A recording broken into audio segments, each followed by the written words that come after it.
वेदूचं आज इकडे दिवसभर खूप सारा राडा करण्याचं काम चालू होतं, पण मी म्हटलं की चला हिचा राडा बाजूला ठेवूयात आणि आपल्यासाठी मस्त असं चिकनचा बेत करूया, कारण उद्या श्रावण चालू होणार होता आणि आज शेवटचा दिवस होता म्हणून मस्त चिकन बिर्याणीचा बेत ठेवलेला होता। त्यामध्ये आईने सकाळी सकाळीच मला बाजरीचं पीठ पाठवून दिलेलं होतं म्हणून पटकन बाजरीच्या भाकरी करून घेतल्या, पण यावरती पण मस्त असं तीळ घातलेलं होतं कारण यांना तीळ घातलेल्या बाजरीच्या भाकरी खूपच आवडतात म्हणून मी पटकन 2 भाकरी करून घेतल्या। त्यानंतर सकाळीच यांनी जाऊन मटण घेऊन आलेले होते म्हणून मटणचा असा रस्सा बनवलेला आणि त्यानंतर वेदूचा मूड असा स्विंग होतो, तिचे मूडचं काही सांगू शकत नाही आहेत म्हणून तिच्यासाठी मी पटकन असं जिरा राईस पण करून घेतलेला आणि आमच्यासाठी यांच्या इंस्टाग्राम फीडवरती खूप वेळा यखनी पुलाव आलेला होता आणि म्हणून मी यांच्यासाठी ना यखनी पुलाव बनवलेला। आता हा फराह खानची रेसिपी आहे, तिचा वर्ल्ड फेमस यखनी पुलाव आहे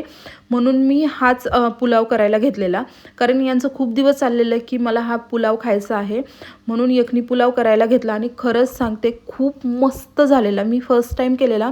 पण खूपच भारी झालेला होता। आता याची रेसिपी आहे तो श्रावण संपल्याच्या नंतर मी तर देणारच आहे। आणि आता इकडे वेदूचं हे दिवसभर असंच चालू होतं, तिने हे कुंकू असं वाटीमध्ये मिक्स करून त्याचंच हे डिझाईन करत होती आणि तिला एवढा आनंद होत होता की मम्मा मी माझ्या हातावर खूप छान अशी डिझाईन काढलेली आहे म्हणून हिच्याकडे नखरे चाललेले होते, पण याने घरात सगळीकडे असं लाल लाल लाल लाल झालेलं आणि नंतर रात्री यांची असे पाठ तुडवत दिवसाचा एंड केला। कसा वाटला व्हिडिओ नक्की कमेंटमध्ये सांगा।